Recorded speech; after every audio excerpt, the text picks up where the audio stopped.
Hello, जय हिंद, नमस्कार। स्वागत है आपका एक बार फिर से हमारे चैनल टीचिंग क्लासेस पे। यहाँ पे सेकेंड सेमेस्टर की तैयारी बहुत ही अच्छे से की जा रही है। आज और कल बस 2 दिन है आपके पास। आज आपके एडमिट कार्ड मिलने लगे होंगे या फिर कल आपके एडमिट कार्ड मिल जाएंगे।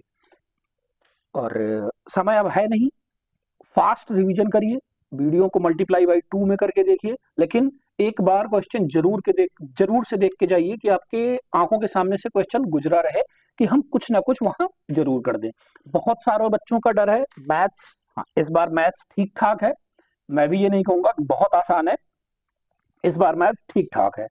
कोशिश कर रहा है कि अच्छे मार्क्स लेके आए। इसी क्रम में कल हमने आपको एक वीडियो दी थी, वो थोड़ा टेक्निकल एरर के कारण कट गई थी। हम उसी वीडियो को आज पूरा करेंगे।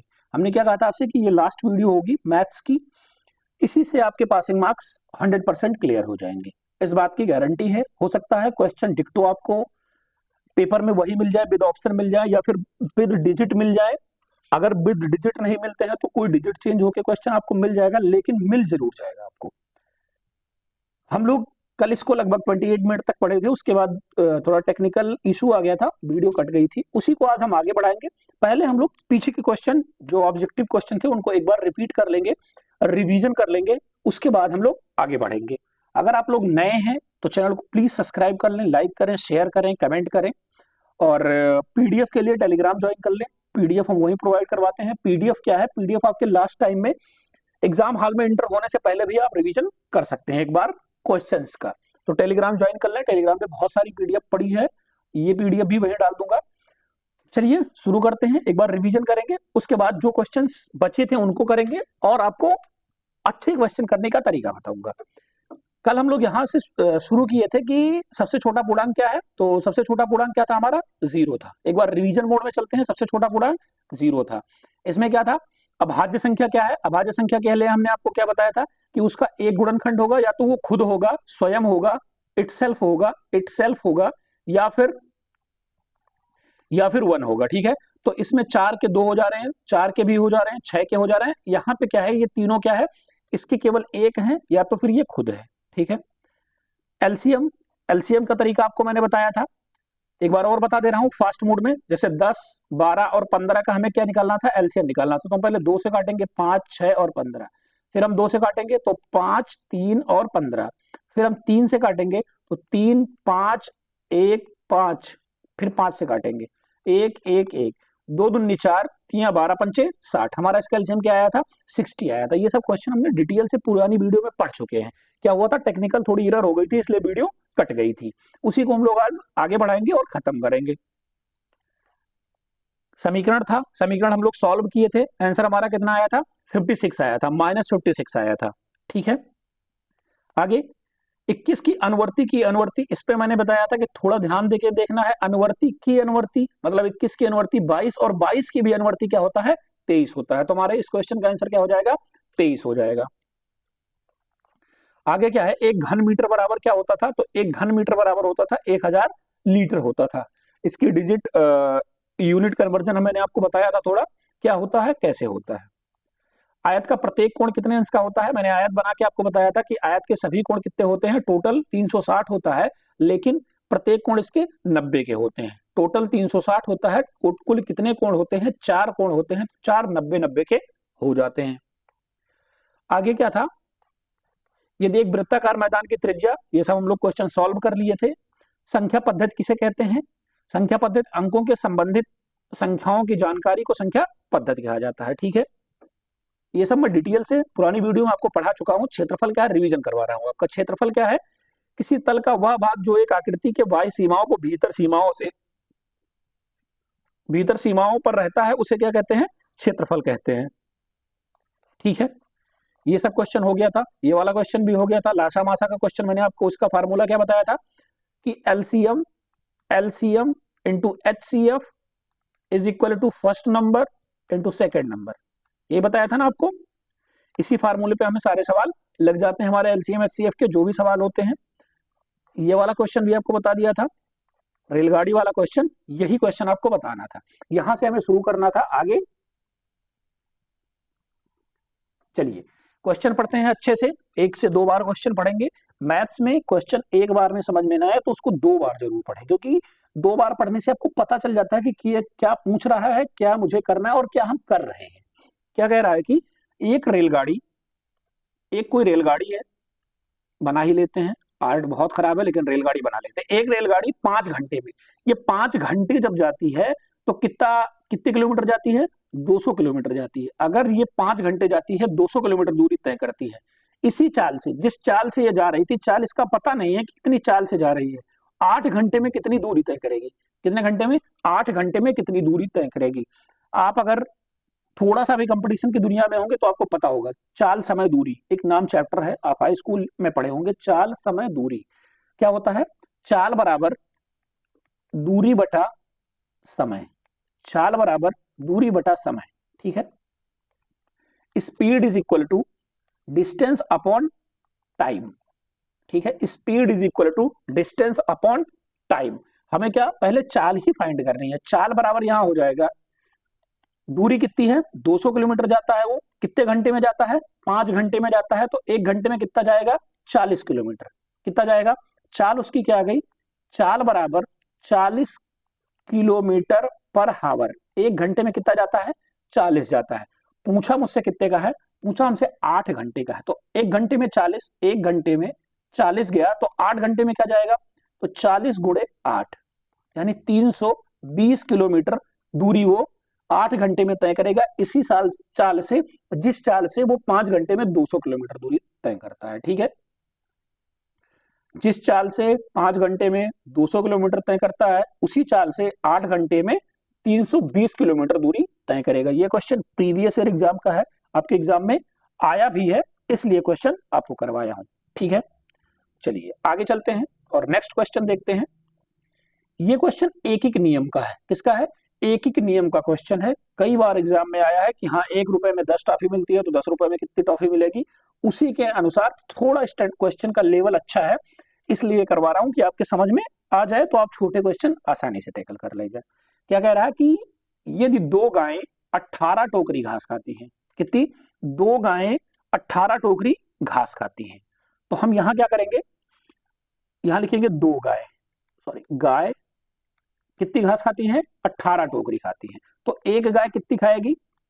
18/2 यानी एक गाय 9 टोकरी खाएगी। कितनी खाएगी? 9 टोकरी खाएगी, ठीक है। 18 गाय कितनी टोकरी घास खाएंगी? तो एक गाय 9 टोकरी खाती है, तो 18 गाय कितनी हो जाएगी? तो 18 गाय 18 गुणे 9, 18 9 कितना होता है? 162 टोकरी घास वो 18 गायें खा लेंगी। कितना खा लेंगी? 162 टोकरी गाय, 162 टोकरी घास 18 गायें खा लेगी। यदि 2 गायें 18 टोकरी घास खाती हैं, सवाल पे ध्यान दीजिएगा, यदि 2 गायें 18 टोकरी घास खाती हैं, तो 18 गायें कितनी टोकरी घास खाएंगी? एक गाय 9 टोकरी खाएगी और 18 गायें 162 टोकरी घास खा लेंगी, ठीक है। क्वेश्चन अच्छा है, पढ़ेंगे 1 से 2 बार तो और अच्छे से समझ में आएगा और क्वेश्चन और आसानी से आप और फास्ट कर ले जाएंगे, ठीक है। चलिए आगे चलते हैं, अगला क्वेश्चन देखते हैं। टाइम वर्क का क्वेश्चन आपको आपके एग्जाम में 2019 के पेपर में आया था, 2022 में भी आया था। टाइम वर्क से रिलेटेड क्वेश्चन, टाइम वर्क से रिलेटेड क्वेश्चन अच्छे क्वेश्चन होते हैं। कंपटीशन में चलेंगे आप, सुपर टेट, यूपी टेट, तो वहां पे आपको टीएसडी से क्वेश्चन, सॉरी टाइम वर्क से क्वेश्चन आपको मिलेंगे ही मिलेंगे।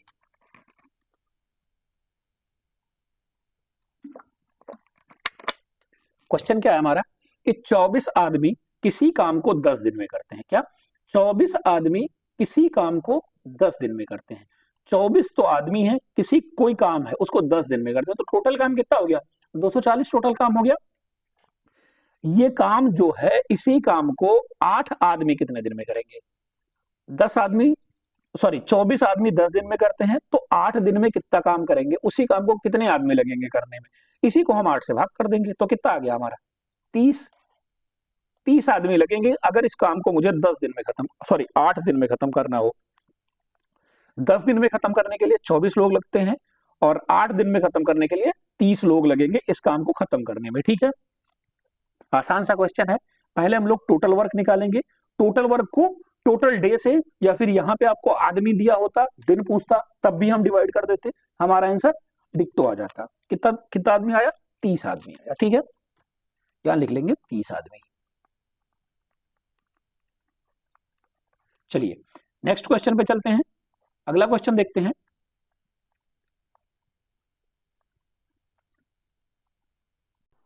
क्वेश्चन है हमारा कि 20 मीटर भुजा वाले एक वर्गाकार क्षेत्र के चारों ओर बाहर 2 मीटर चौड़ा रास्ता बनाया जाता है या रास्ता बनाया हुआ है, रास्ते का क्षेत्रफल क्या होगा? किसका क्षेत्रफल निकाला मुझे? जो रास्ता बना है। आइए फिगर बना के लगाते हैं। एक तो ये वर्ग बना है, इसी के बाहर 2 मीटर चौड़ा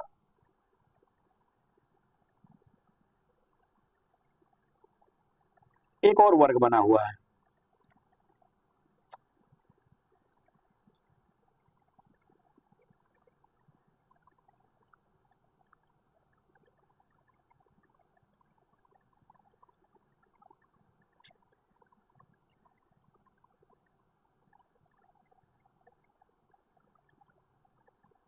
एक और वर्ग बना हुआ, ठीक है। ये जो रास्ता है ये 2 मीटर चौड़ा है, ये 2 मीटर चौड़ा है, ठीक है। ये 2 मीटर चौड़ा है और ये एक अंदर कितना है? 20 सेंटीमीटर का है। ये 20 सेंटीमीटर का है, ये 2 मीटर चौड़ा है, एक रास्ता बना हुआ है, ठीक है। फिर क्या कह रहा है कि बाहर 2 मीटर चौड़ा रास्ता बना है, ठीक है। ये रास्ता हो गया हमारा, ये अंदर वर्ग हो गया। अब ये क्या कह रहा है कि अब हम क्या करेंगे? पहले पूरा क्षेत्रफल निकालेंगे, रास्ता सहित। क्या लिखेंगे? रास्ता सहित वर्ग का क्षेत्रफल क्या होता है हमारा? भुजा गुणे भुजा, ठीक है। भुजा गुणे भुजा। तो अगर हम रास्ता सहित निकालेंगे तो क्या हो जाएगा? 20, ठीक है, प्लस 2 प्लस 2 यानी 24। क्या आ गया? 24। एक भुजा क्या आ गई? 24। तो भुजा गुणे भुजा यानी 24 24 संयम कितना होता है?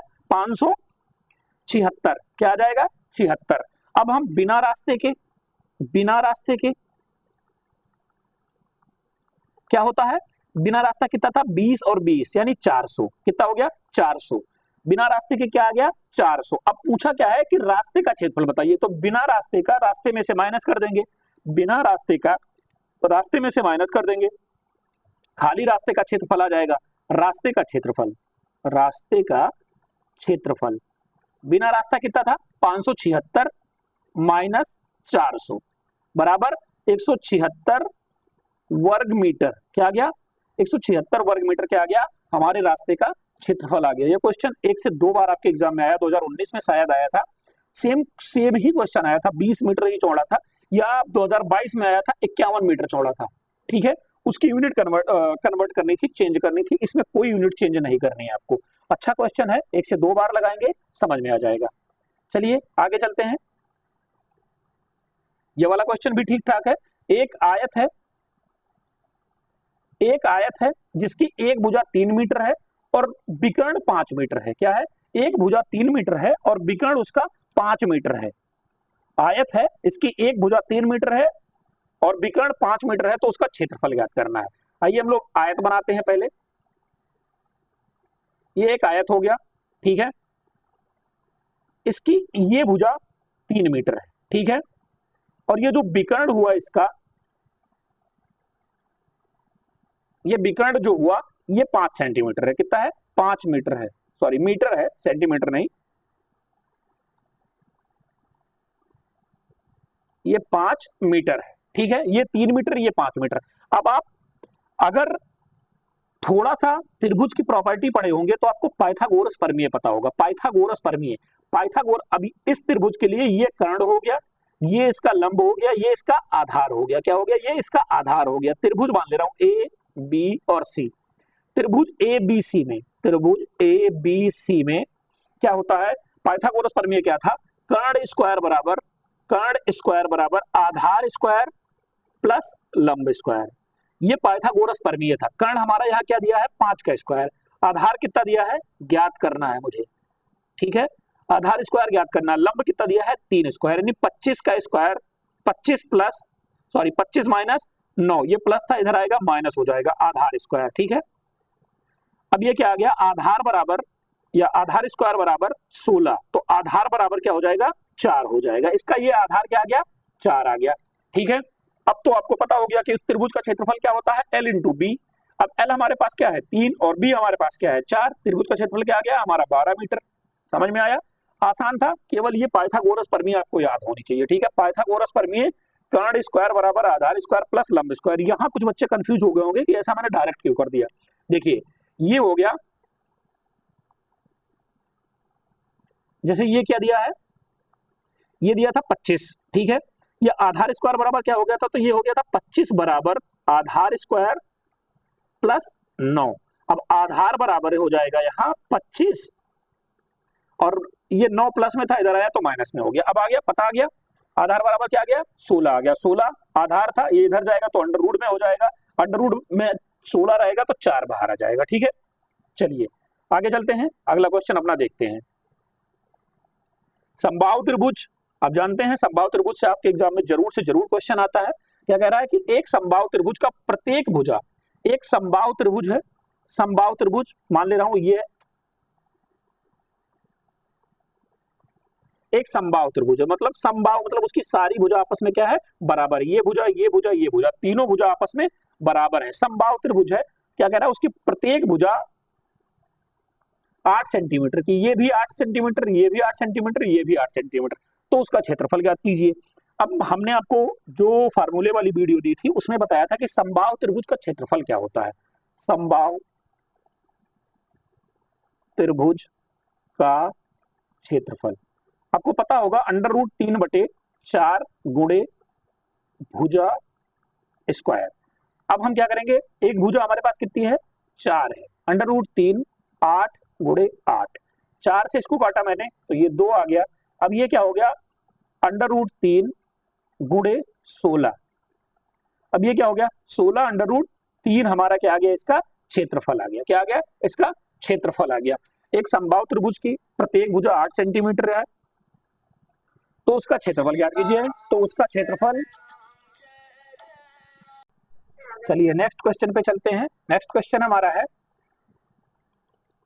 दो संख्याओं का अंतर, दो संख्याओं का अंतर पहली संख्या दूसरी संख्या से 3 गुनी है। दो संख्याओं का अंतर कितना है 26 है, कितना है 26 यानी 26 है। दो संख्याओं का अंतर 26 है, पहली संख्या जो है वो दूसरी संख्या की 3 गुनी है, तो संख्याएं ज्ञात कीजिए। शुरू करते हैं, माना पहली संख्या, क्या माना पहली संख्या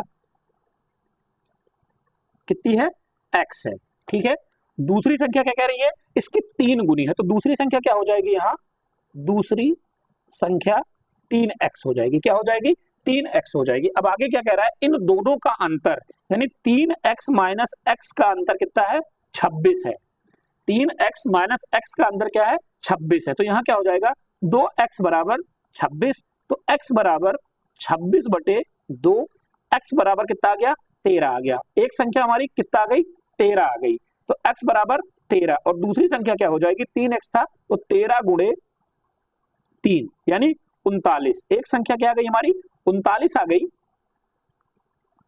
एक 39 आ गई और एक 13 आ गई।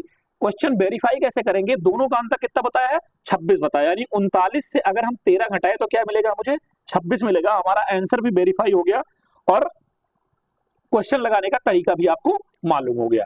अच्छा क्वेश्चन है, आया है कई बार, डिजिट चेंज होके आई है कि अंतर इतना है 4 गुनी है 2 गुनी है, तरीका यही लगेगा। माना पहली संख्या x है, दूसरी संख्या 3 गुनी है तो 3x हो जाएगा, दोनों का अंतर 26 है, तो क्या करेंगे x से 3x से x को हटाएंगे तो 2x आ गया, 2x से 26, x बराबर 26/2 यानी 13 आ गया हमारा पहला नंबर 13, दूसरी 3 गुना थी 13 थी 39, ठीक है। चलिए आगे चलते हैं अगले क्वेश्चन पे अपने।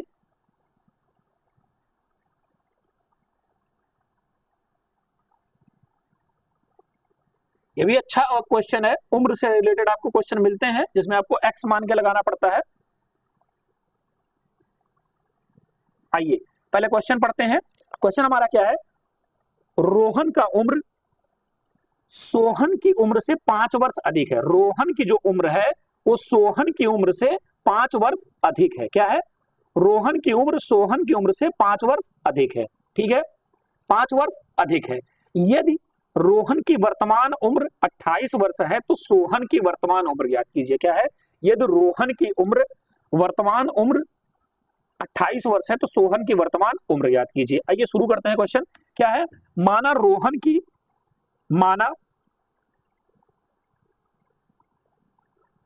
की उम्र सोहन की उम्र से 5 वर्ष अधिक है। माना सोहन की उम्र, क्या? माना सोहन की उम्र x, क्या है? माना सोहन की उम्र x। अब सोहन से रोहन की 5 वर्ष अधिक है, तो रोहन की क्या हो जाएगी? रोहन की हो जाएगी x प्लस 5। अब क्या कह रहा है कि यदि रोहन की वर्तमान उम्र 28 वर्ष है, तो यानी x प्लस 5 की वैल्यू कितनी है? 28 वर्ष है। क्या है? x प्लस 5 वर्ष की वैल्यू क्या है? 28 है। तो x कितना आ गया? 23 वर्ष आ गया। ठीक है, x क्या आ गया? 23 वर्ष आ गया। तो x मैंने किसकी मानी थी? सोहन की वर्तमान उम्र मानी थी। किसकी मानी थी? सोहन की वर्तमान उम्र मानी थी। तो सोहन की वर्तमान उम्र क्या हो गई? सोहन की वर्तमान उम्र 23 वर्ष है। क्या है? 23 वर्ष है। यही हमारा इस क्वेश्चन का आंसर है। सोचिए 2 नंबर का क्वेश्चन है, कितनी लाइन का क्वेश्चन है? 1 लाइन 2 लाइन का क्वेश्चन, और 2 नंबर आपके पक्के कर जाएंगे अगर आपने अच्छे से प्रैक्टिस किया है और अच्छे से क्वेश्चन को समझा है। डिजिट चेंज कर सकता है, नाम चेंज कर सकता है, माँ पुत्र कर सकता है, या माँ पिता कर सकता है, या भाई बहन कर सकता है, या मोहन रोहन कर सकता है। नाम चेंज करेगा, डिजिट चेंज करेगा, क्वेश्चन डिक्टो ऐसे ही आपको मिलेंगे। चलिए आगे चलते हैं और अगला क्वेश्चन देखते हैं। अपना क्वेश्चन है, वह कौन सी संख्या है जिसका 1/3 में 5 जोड़ने पर 8 प्राप्त होता है? क्या है? वह कौन सी संख्या है जिसके 1/3 में 5 जोड़ने पर 8 प्राप्त होता है? माना संख्या बराबर x, माना संख्या बराबर x। ठीक है, अब x का 1/3 क्या हो जाएगा? x का 1/3 क्या होता है? x बटे 3। ठीक है, x का 1/3 x बटे 3। अब इसमें क्या कर रहा है? 5 जोड़ने पर, यानी x बटे 3 में 5 हम प्लस कर दें तो हमें क्या प्राप्त होता है? 8 प्राप्त होता है। बटा 1 कर लेंगे, क्रॉस मल्टीप्लिकेशन का तरीका हमने आपको सिखाया है। ये क्या हो जाएगा? 3, ये क्या हो जाएगा? x प्लस 15 बराबर 8। ये इधर मल्टीप्लाई हो जाएगा, तो x प्लस 15 बराबर 24। x बराबर 24 माइनस 15, यानी x का मान क्या आ गया? 9। 9 एक ऐसी संख्या है, 9 एक ऐसी संख्या है जिसमें हम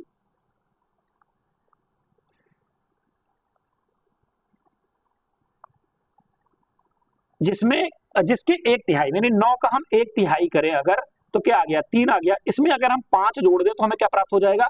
8 प्राप्त हो जाएगा। हमारा आंसर भी वेरीफाई हो रहा है कि 9 एक ऐसी संख्या है जिसके 1/3 में अगर हम 5 जोड़ दें तो हमें क्या प्राप्त होता है? तो हमें 8 प्राप्त हो जाएगा।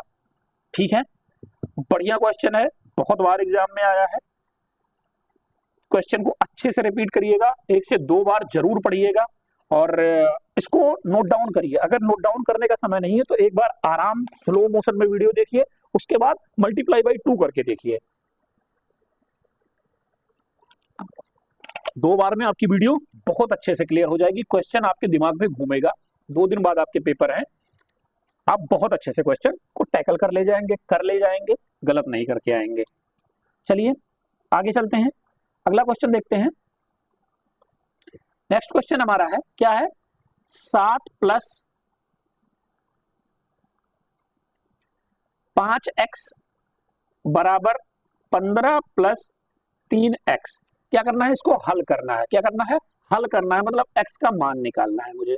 अगर हम x को एक तरफ कर लें, 5x माइनस 3x, और नंबर को एक तरफ कर दें, 15 माइनस 7, ये क्या आएगा? 5 में से 3 गया 2x, 2x बराबर 15 में से 7 गया 8, तो x बराबर क्या हो जाएगा? 8 बटे 2, यानी x का मान क्या आ गया? 4 आ गया। क्या आ गया? 4 आ गया। अब देखते हैं हमारा आंसर वेरीफाई हो रहा है कि नहीं वेरीफाई हो रहा है। x का मान हम इसमें रखते हैं तो ये क्या हो जाएगा? 7 प्लस 5 गुणे 4, यानी कितना हो गया? 20। 7 प्लस 20 बराबर 27। क्या आ गया? 27 आ गया। अब हम दूसरे पार्ट में रखते हैं, 15 प्लस 3 गुणे 4, यानी 15 प्लस 12 बराबर क्या हो गया? 27। दोनों पक्ष हमारा आपस में बराबर आ रहा है ना, इधर भी 27 आ रहा है और इधर भी 27 आ रहा है। हमारा आंसर भी वेरीफाई हो गया। आंसर हम वेरीफाई कर लें, अगर हमारे पास एग्जाम हॉल में समय बचता है तो हम आंसर भी वेरीफाई कर लेंगे। घर पे आके अपना नंबर ऐड कर लेंगे कि हाँ मुझे 25 में से 24 मिला। जरूरत ही नहीं है कि कॉपी एग्जामिनर चेक करके नंबर आपको बताए। ठीक है, चलिए नेक्स्ट क्वेश्चन पे चलते हैं। अगला क्वेश्चन हमारा है,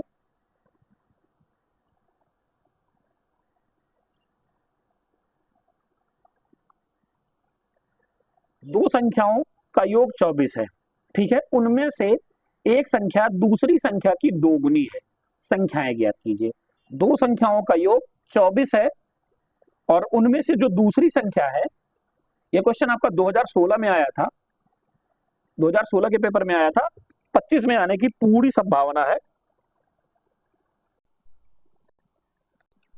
क्या कह रहा है कि एक संख्या जो है वो दूसरी संख्या की दोगुनी है। माना x क्या है, दूसरी संख्या की दोगुनी है। क्या हो गया, 2y हो गया। ठीक है, ये हमारा इक्वेशन नंबर फर्स्ट हो गया, समीकरण नंबर पहला हो गया। क्या कह रहा है, दोनों का योग क्या है, 24 है। दोनों का योग 24 है। ठीक है, अब हम x का मान, जो यहाँ पे x का मान है वो समीकरण नंबर 2 में रख रहे हैं। यहां लिखिए x का मान समीकरण नंबर 2 में रखने पर क्या हो जाएगा, ये 2y प्लस वाई बराबर 24। तो 3y बराबर 24, y बराबर क्या आ गया हमारा, 24/3 बराबर 8। y का मान क्या आ गया हमारा, 8 आ गया। दूसरी ये क्या हो गया, दूसरी संख्या 8 हो गई। अब आगे क्या कह रहा है, अगर हम y का मान समीकरण नंबर फर्स्ट में रख दें, y का मान समीकरण नंबर 1 में रख दें, y का मान समीकरण नंबर 1 में रखें। ठीक है, तो क्या हो गया, ये x बराबर 2 गुणे 8, यानी x का मान क्या आ गया, 16 आ गया। x का मान 16, पहली संख्या हमारी 16 आ गई और दूसरी संख्या हमारी क्या आ गई, तो दूसरी संख्या हमारी 8 आ गई। पहली संख्या 16, दूसरी संख्या 8, दोनों का योग क्या कह रहा है, 24 है। और ये इसकी दोगुनी भी है, 8 का दोगुना क्या होता है, 16 होता है। मतलब हमारा आंसर बिल्कुल सही है। हम अपने आंसर को चेक भी कर सकते हैं, वेरीफाई भी कर सकते हैं। नेक्स्ट क्वेश्चन देखते हैं। नेक्स्ट क्वेश्चन हमारा है कि एक परिमेय संख्या है, क्या है, एक परिमेय संख्या है, एक परिमेय संख्या के अंश उसके हर से 2 कम है। क्या है क्वेश्चन, क्या कह रहा है, एक परिमेय संख्या का अंश जो है उसके हर से 2 कम है। हम क्या मानेंगे, अंश जो है हर से 2 कम है। माना हर बराबर 2x, क्या माना हर बराबर x, तो अंश क्या हो जाएगा, अंश हो जाएगा इससे 2 कम है तो क्या हो जाएगा, x माइनस 2। ठीक है, आगे कह रहा है,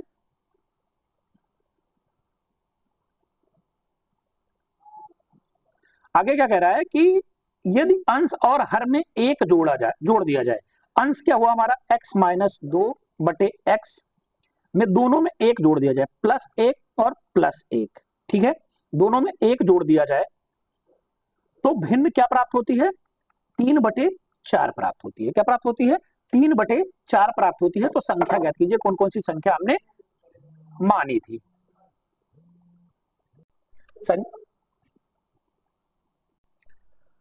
संख्याएं हमें ज्ञात करनी है, क्या करेंगे हम लोग, क्रॉस मल्टीप्लाई करेंगे। क्या करेंगे, क्रॉस मल्टीप्लाई करेंगे, या एक स्टेप और सॉल्व कर लेते हैं। x से x माइनस 2 से +1 घटेगा तो क्या आएगा, -1 आएगा, +1/x बराबर 3/4। अब ये क्या हो जाएगा, 4x माइनस 4 बराबर 3x + 1। अब ये x को एक साइड कर ले रहे हैं, इधर आएगा तो ये माइनस में आएगा और ये उधर जाएगा तो प्लस में जाएगा, +4। क्या हो गया, x बराबर 5। क्या आ गया हमारा, x बराबर 5 आ गया। ठीक है, अब हर हमने क्या माना था, x माना था, तो हर बराबर हमारा क्या हो जाएगा, हर बराबर 5। अंश बराबर क्या हो जाएगा, 5 से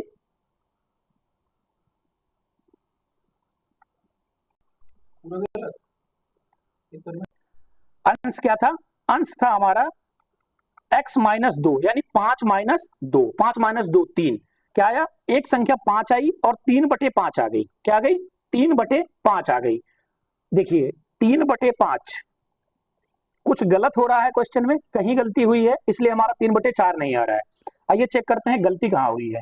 यहां हमने मल्टीप्लाई किया तो 4x minus 4, 3x plus 3, sorry 3x plus 1 कर दिया, यहाँ पे 3x प्लस 3 होगा। क्या होगा? 3x प्लस 3 होगा, तो यहां भी 3 हो जाएगा। x बराबर क्या आ जाएगा हमारा? 7 आ जाएगा। क्या आ जाएगा? x बराबर 7 आ जाएगा। ठीक है, x बराबर 7 आ गया। अब हर हमारा क्या हो गया? 7 हो गया, हर हमारा 7 हो गया, और अंश हमारा क्या आ गया? अंश x माइनस 2, यानी 5/7 हमारा क्या आ गया? भिन्न आ गया। क्या आ गया? भिन्न। 5/7 नहीं भिन्न, 5/7 हमारा आंसर 5/7 हो गया। चलिए आगे चलते हैं और अगला क्वेश्चन देखते हैं। किसी वर्ग का क्षेत्रफल 81 सेंटीमीटर है। क्या है? किसी वर्ग का क्षेत्रफल 81 सेंटीमीटर है, तो वर्ग की प्रत्येक भुजा ज्ञात कीजिए। वर्ग, आइए पहले वर्ग का फिगर बनाते हैं। ये हमारा वर्ग हो गया। वर्ग की प्रॉपर्टी क्या थी कि वर्ग की सभी साइडें आपस में क्या होती हैं? बराबर होती हैं। ये साइड इसके बराबर है, ये भी बराबर है, ये भी बराबर है, ये भी बराबर है। वर्ग का क्षेत्रफल, फार्मूले वाली वीडियो में हमने आपको बताया था कि वर्ग का क्षेत्रफल क्या होता है, तो वर्ग का क्षेत्रफल होता है साइड इंटू साइड, भुजा गुणे भुजा, या भुजा स्क्वायर, या साइड स्क्वायर। क्या हो गया? साइड स्क्वायर हो गया। ठीक है, एक तो ये इसका क्षेत्रफल होता है। एक क्षेत्रफल हमने आपको और बताया था विकर्ण। अगर हमें इसका विकर्ण दिया होता, अभी आगे क्वेश्चन में हम लोग पढ़े थे, आयत का विकर्ण दिया होता है, तो वर्ग का अगर विकर्ण दिया होता तो इसका एक क्षेत्रफल और होता है विकर्ण स्क्वायर बटे 2। ये भी वर्ग का क्षेत्रफल होता है, विकर्ण स्क्वायर बटे 2। विकर्ण से हम लोग ऐसे निकाल सकते हैं विकर्ण स्क्वायर बटा 2। ये भी वर्ग की क्षेत्रफल ज्ञात करने का फार्मूला है। क्षेत्रफल दिया होता है, हमें भुजा निकालनी होती है। यहां पे क्या था हमारा? Side square. साइड स्क्वायर बराबर क्या होता है? बराबर हमें क्या दिया है? पूरा कितना दिया है? 81 दिया है। 81 दिया है, अगर हम इधर से स्क्वायर भुजा बराबर निकालेंगे, भुजा बराबर तो क्या हो जाएगा? Under root 81। अब आपको मालूम होना चाहिए कि अंडर रूट 81 या 81 किसका वर्ग है। हमने छोटा सा आपको बताया था 1 से लेकर 20 तक वर्ग के बारे में। अंडर रूट 81 किसका है? तो 9 का है। हमारी भुजा क्या आ गई? भुजा बराबर 9 सेंटीमीटर आ गई। क्या आ गई? 9 सेंटीमीटर आ गई। 2 नंबर का क्वेश्चन है, बहुत आसान क्वेश्चन है। क्षेत्रफल दिया है, भुजा ज्ञात करनी है। भुजा कितनी आ गई? 9 सेंटीमीटर आ गई। चलिए नेक्स्ट क्वेश्चन देखते हैं अपना। अगला क्वेश्चन हमारा, जैसा ही हमने आपको पीछे बताया था क्वेश्चन, सेम क्वेश्चन मिल गया। किसी वर्ग का विकर्ण 14 अंडर रूट 2 है, तो वर्ग का परिमाप ज्ञात कीजिए। अभी हमने आपको बताया था कि विकर्ण से हम क्षेत्रफल ज्ञात कर सकते हैं और विकर्ण से ही हम परिमाप ज्ञात करेंगे। आइए हम पहले वर्ग का फिगर बनाते हैं। ये वर्ग बन गया हमारा। विकर्ण क्या होता है? विकर्ण इसका, ये हो गया इसका विकर्ण। ये कितना दिया है? 14 अंडर रूट 2। क्या दिया है? 14 अंडर रूट 2। इसका परिमाप बताना है। परिमाप मतलब होता है चारों तरफ, परि मतलब चारों तरफ, चारों तरफ को प्लस करना, उसका परिमाप हो जाता है। ठीक है, ये उसका परिमाप हो जाता है। हम क्या करेंगे? वर्ग का विकर्ण आपको पता है, बताया था मैंने। वर्ग का विकर्ण क्या होता है? वर्ग का विकर्ण, विकर्ण बराबर होता है a अंडर रूट 2। क्या होता है? a अंडर रूट 2, यानी भुजा अंडर रूट 2। विकर्ण बराबर होता है a अंडर रूट 2। क्या दिया है यहाँ पे? यानी a अंडर रूट 2 बराबर 14 अंडर रूट 2। अंडर रूट से अंडर रूट कट गया, बचा हमारा क्या? a बराबर 14। क्या आ गया? a बराबर 14 क्या आ गया हमारा? एक भुजा आ गया। वर्ग की भुजा आप जानते हैं सारी भुजा आपस में बराबर होती है, मतलब सब 14 14 14। क्या आ गया?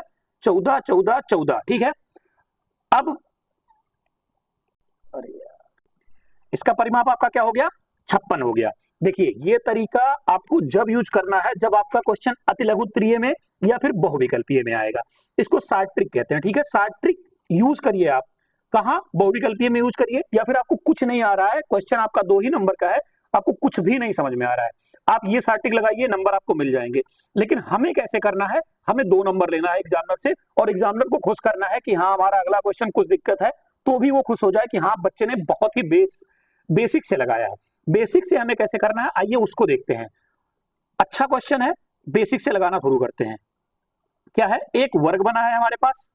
ठीक है, वर्ग बनाते हैं। वर्ग का विकर्ण, विकर्ण हमें दिया है, तो विकर्ण हम इसका ये खींच लेंगे। ठीक है, ये इसका विकर्ण हो गया। विकर्ण क्या दिया है, 14√2। क्या दिया है, 14√2। अब हमें परिमाप ज्ञात करने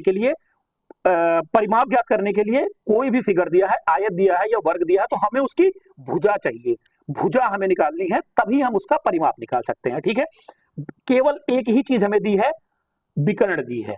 अब हम क्या करेंगे, माना वर्ग की भुजा, क्या वर्ग की भुजा क्या हो गई हमारी, ए। क्या हो गई, ए। माना वर्ग की भुजा ए। पाइथागोरस प्रमेय आप पढ़े होंगे, पीछे क्वेश्चन में हमने भी आपको बताया था। पाइथागोरस प्रमेय क्या होती है, ये हो गया इसका आधार, क्या हो गया, आधार, बेस। ये क्या हो गया इसका हाइट, इसको लंब बोलते हैं हिंदी में। ठीक है, ये क्या हो गया, कर्ण हो गया। पाइथागोरस प्रमेय क्या कहती है, कर्ण स्क्वायर बराबर आधार स्क्वायर प्लस लंब स्क्वायर। ठीक है, ये होती है पाइथागोरस प्रमेय। पाइथागोरस प्रमेय से ही हम इसकी एक भुजा निकालेंगे। ठीक है, पाइथागोरस प्रमेय से जब हम भुजा निकालेंगे, भुजा हमारी क्या थी, ये भी ए थी और ये भी ए थी। ठीक है, ये क्या हो गया, कर्ण स्क्वायर क्या दिया था हमारा, 14√2 का स्क्वायर हो गया हमारा ये, और ये क्या हो गया, ए स्क्वायर प्लस ए स्क्वायर। ठीक है, ये क्या हो गया, 14√2 को जब हम गुणा करेंगे तो 14√2 गुणे 14√2 बराबर 2a²। ठीक है, यहां क्या हो जाएगा हमारा, √2 क्या हो जाता है, 2 हो जाएगा, यानी 14 गुणे 14 गुणे 2 बराबर 2a²। अब इस 2 से अभी मत काटिए, 14 गुणे 14, अब हमें a स्क्वायर यहां से निकालना है, तो a स्क्वायर बराबर क्या हो जाएगा हमारा, 14 गुणे 14 गुणे 2 बटे 2। इस 2 से ये 2 कट गया। ठीक है, अब यहां क्या हो गया, a स्क्वायर बराबर 14 गुणे 14। ठीक है, a बराबर हमारा क्या हो जाएगा, √14 गुणे 14। ठीक है, तो अगर आपको पता है कि रूट के अंदर है, वही चीज 2 बार लिखी है, तो एक चीज बाहर आ जाती है, तो 14 हमारा बाहर आ गया। अब हमारा क्या आ गया, भुजा। क्या आ गया, भुजा क्या आ गई इसकी, 14 आ गई भुजा 14। अब क्या करना था हमें, परिमाप ज्ञात करना था। क्या ज्ञात करना था, परिमाप। परिमाप आपको पता है, परिमाप बराबर क्या होता है, वर्ग का परिमाप 4 गुणे भुजा, 4 गुणे भुजा, तो यानी 4 गुणे 14 बराबर 56। वही चीज आया जो हमने ट्रिक में बताई थी आपको, भुजा कितनी आई थी हमारी, 14 आई थी, परिमाप कितना आया था, 56 आया था। लेकिन जब आपके 2 नंबर के क्वेश्चन आएंगे, लघु उत्तरीय क्वेश्चन आएंगे, आप ऐसे स्टेप बाय स्टेप करेंगे, बहुत अच्छा नंबर मिलेगा आपको, पूरा का पूरा नंबर आपको मिल जाएगा। समझ में आया क्वेश्चन, अच्छा लग रहा है तो चैनल को सब्सक्राइब जरूर करें, लाइक करें, अपने दोस्तों में शेयर करें। पीडीएफ के लिए टेलीग्राम ज्वाइन करें, टेलीग्राम पे इसकी डिक्टू पीडीएफ हम आपको प्रोवाइड करवाएंगे। चलिए नेक्स्ट क्वेश्चन पे चलते हैं।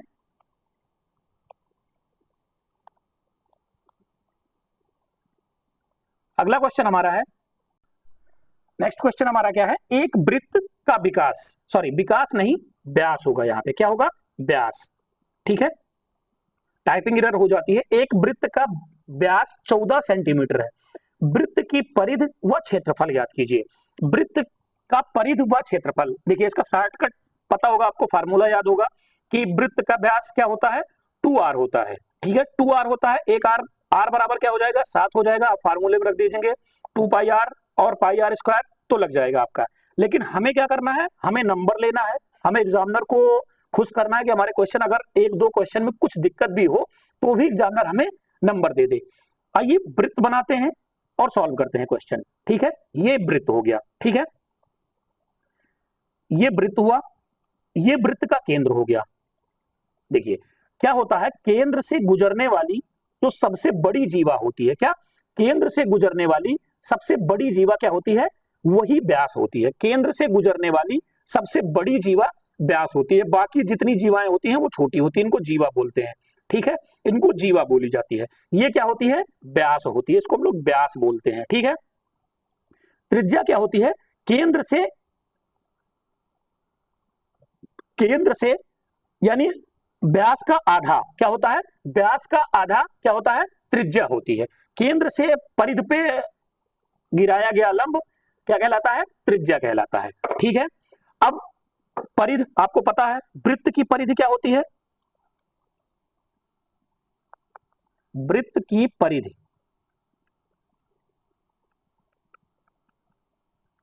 और वृत्त का क्षेत्रफल, वृत्त का क्षेत्रफल।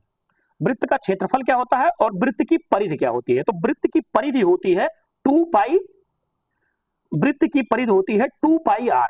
क्या होती है? 2 पाई आर, 2 पाई आर। और वृत्त का क्षेत्रफल क्या होता है? पाई आर स्क्वायर। क्या होती है? पाई आर स्क्वायर। हमें क्या दिया है यहाँ पे? व्यास दिया है। तो व्यास बराबर क्या होता है? व्यास बराबर होता है त्रिज्या बटे 2। क्या? त्रिज्या बटे 2, यानी 14 बटे 2 बराबर 7। 7 क्या मिल गया हमें? आर मिल गया। आर क्या होता है? त्रिज्या होता है। अब हम सवाल में जो उसके मान है उसको पुट करेंगे। पाई का मान दिया होता है सवाल में आपको, चाहे 22/7 कहीं कहीं रखना पड़ता है आपको, कहीं कहीं पाई का मान 3.14 भी रखना पड़ता है। ज्यादातर वैल्यू 22/7 रखी जाती है। अब यहाँ पे पाई आ गया। एक सवाल आपका और क्लियर कर रहे हैं। आपको अति लघुत्तरीय में, सॉरी बहुविकल्पीय में क्वेश्चन मिलता है कौन सी परमीय संख्या नहीं है, उसमें पाई आपको ऑप्शन में मिलता है। पाई परमीय संख्या नहीं होती है, पाई परमीय संख्या नहीं होती है। नोट कर लीजिए, पाई परमीय संख्या नहीं होती है। अब हम मान रखेंगे, तो हम अगर पहले परिधि ज्ञात करें तो पाई का मान क्या रखेंगे? 2 गुणे 22/7 और आर क्या है हमारा यहाँ? 7। एक 7 से एक 7 कट गया तो 22 दूना 44। क्या आ गया? इसका परिधि आ गया। यही इसका क्षेत्रफल क्या हो जाएगा? तो इसका क्षेत्रफल हो जाएगा पाई आर स्क्वायर, यानी 22/7 गुणे 7 गुणे 7। 7 से 7 कट गया, 22 सत्ते क्या होता है? 7 दूनी 14 और 7 दूनी 14 एक 15। 154 इसका क्या हो गया? क्षेत्रफल हो गया। और 44 इसका क्या हो गया? परिधि हो गया। परिधि और क्षेत्रफल दोनों पूछा था, 2 नंबर का क्वेश्चन था। अगर इस तरीके से आप लगाएंगे तो 2 नंबर आपके पूरे आपको मिल जाएंगे। ठीक है, चलिए नेक्स्ट क्वेश्चन पे चलते हैं और अगला क्वेश्चन अपना देखते हैं। अगला क्वेश्चन हमारा है, एक घनाकार लकड़ी, क्या है? एक घनाकार लकड़ी के टुकड़े का आयतन 264 घन सेमी है। क्या है? एक घनाकार लकड़ी है, उसका आयतन क्या है? 264 घन सेमी है। यदि टुकड़ा 8 सेंटीमीटर लंबा, 6 सेंटीमीटर चौड़ा, तो उसकी ऊंचाई कितनी होगी? अब देखिए, एक घनाकार लकड़ी के टुकड़े का आयतन 264 घन सेमी है। यदि टुकड़ा 8 सेंटीमीटर लंबा, 6 सेंटीमीटर चौड़ा, तो उसकी ऊंचाई ज्ञात कीजिए। देखिए, घनाकार लकड़ी, देखिए क्वेश्चन 2019 में आया था ये क्वेश्चन कुछ गलत है। क्या है? यहाँ पे घनाकार नहीं घनाभ होगा। अगर घन की बात करेगा तो घन की क्या होती है? लंबाई भी बराबर होती है, ऊंचाई भी बराबर होती है और उसकी चौड़ाई भी बराबर होती है। इसलिए घन का जो आयतन होता है, घन का आयतन होता है ए क्यूब होता है। क्यों? क्योंकि उसकी लंबाई भी ए होती है, चौड़ाई भी ए होती है, ऊंचाई भी ए होती है, इसलिए क्या हो जाता है? ए क्यूब हो जाता है। यहाँ पे घनाकार नहीं, यहाँ पे घनाभ होगा। एक घनाभ है, उसके टुकड़े का आयतन क्या है? अब घनाभ का आयतन क्या होता है? घनाभ का आयतन होता है LBH। घनाभ का आयतन होता है LBH। ठीक है, ये कितना दिया है? 264 दिया है। कितना दिया है? 264 दिया है। और लंबाई उसकी 8 दी है, चौड़ाई उसकी 6 दी है, ऊंचाई मुझे फाइंड करना है, ऊंचाई हमें फाइंड करना है। तो H बराबर क्या हो जाएगा? 264/8 गुणे 6। अब 8 से इसको काटेंगे, 8 त्रिक 24 और 8 त्रिक 24 कितना आ गया? H बराबर आ गया हमारा 33/6। अब 6 से इसको काटेंगे तो 6 पंचे 30.5, यानी 5.5 क्या आ गया? इसका ऊंचाई आ गया 5.5 सेंटीमीटर इसकी ऊंचाई आ गई। ये घनाभ का फार्मूला था।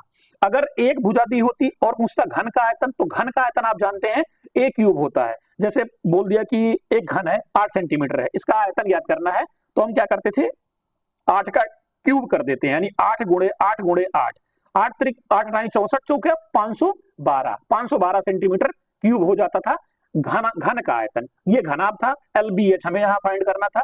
L हमारा दिया था 8, B हमारा 6 दिया था, H हमारा क्या आ गया? 5.5 आ गया। ठीक है, चलिए नेक्स्ट क्वेश्चन पे चलते हैं। अगला क्वेश्चन हमारा है माध्यिका से। अब माध्यिका, इससे आपको एक क्वेश्चन जरूर मिलेगा।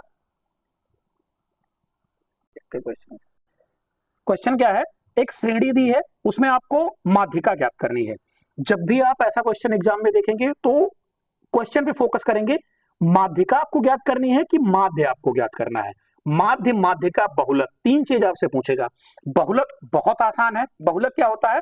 जिस श्रेणी में जिस नंबर की आवृत्ति ज्यादा बार हुई है, जैसे कोई श्रेणी दिया है उसमें उसकी आवृत्ति जितनी बार है वही उसका बहुलक हो जाता है। माध्य भी ऐसे ही आसान है। आपने औसत ज्ञात किया होगा, औसत ज्ञात किया होगा, औसत को ही माध्य बोलते हैं। जैसे माध्य इसका ज्ञात करना है तो क्या दिया है? 10, 9, 13, 8, 6, 12, 18। माध्य औसत में क्या करेंगे? माध्य में क्या करेंगे? सभी नंबर को जोड़ लेंगे, पदों का योग, क्या? पदों का योग बटा पदों की संख्या, क्या? पदों की संख्या। ये क्या हमारा हो जाता है? यही हमारा माध्य हो जाता है, औसत हो जाता है। पदों का योग बटा पदों की संख्या, बहुत आसान है। बहुलक क्या होता है? उन पदों में जो सबसे ज्यादा बार आया हो वो उसका बहुलक हो जाता है। ज्ञात हमें यहां क्या करना है? यहां हमें ज्ञात करना है माध्यिका। माध्यिका बढ़िया क्वेश्चन आता है माध्यिका से। माध्यिका में सबसे पहला काम, अगर आपको कोई श्रेणी या कोई मिल जाए उसमें माध्यिका में सबसे पहला काम है हमें उनको आरोही या अवरोही क्रम में लिखें। सबसे पहले उनको हम क्या करेंगे? आरोही क्रम में लिखेंगे। अगर आरोही क्रम में क्या होता है? आरोही क्रम में होता है कि सबसे छोटा आरोही, असेंडिंग ऑर्डर, और इंग्लिश में इसको डिसेंडिंग ऑर्डर बोलते हैं। असेंडिंग ऑर्डर ए से स्टार्ट होता है, मतलब छोटे से शुरू करेंगे। आरोही छोटा, अवरोही बड़े से शुरू करेंगे। तो आरोही क्रम में जब हम इनको लिखेंगे तो क्या आएगा हमारे पास? सबसे छोटा इसमें क्या है? 6 है। उसके बाद क्या है? 8